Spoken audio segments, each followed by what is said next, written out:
वहीं सुनीता केजरीवाल का बीजेपी पर इल्जाम, सीएम केजरीवाल को जेल में डालने को कहा। इनका एक ही मकसद चुनाव से दूर रखना। इल्जाम पहले भी अरविंद केजरीवाल लगाते हुए नजर आए थे। गिरफ्तारी से पहले उन्होंने इल्जाम लगाया था कि उन्हें गिरफ्तार इसीलिए किया जा रहा है ताकि इंतखाबी तशहीर न करने दी जाए। स्टार कैंपेनर हैं अरविंद केजरीवाल, लोकसभा चुनाव से दूर करने की कोशिश हो रही है।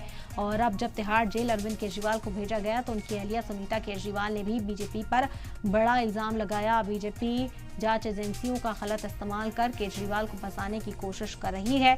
इल्जाम मुसलसल सुनीता केजरीवाल लगाती रहीं और आज जब तिहाड़ जेल भेजा गया अरविंद केजरीवाल को तो भी सुनीता केजरीवाल की ओर से बीजेपी का घेराव किया गया। उन्होंने कहा कि सीएम को जेल में डालने को कहा है।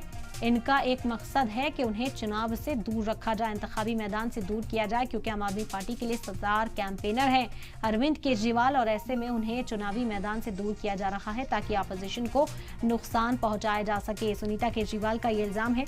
तिहाड़ जेल की वैन में अरविंद केजरीवाल को जेल पहुंचाया गया है, लेकिन इस बीच जो सियासत है वो रूज पर है और सबसे बड़ा इल्जाम सुनीता केजरीवाल की ओर से लगाया जा रहा है।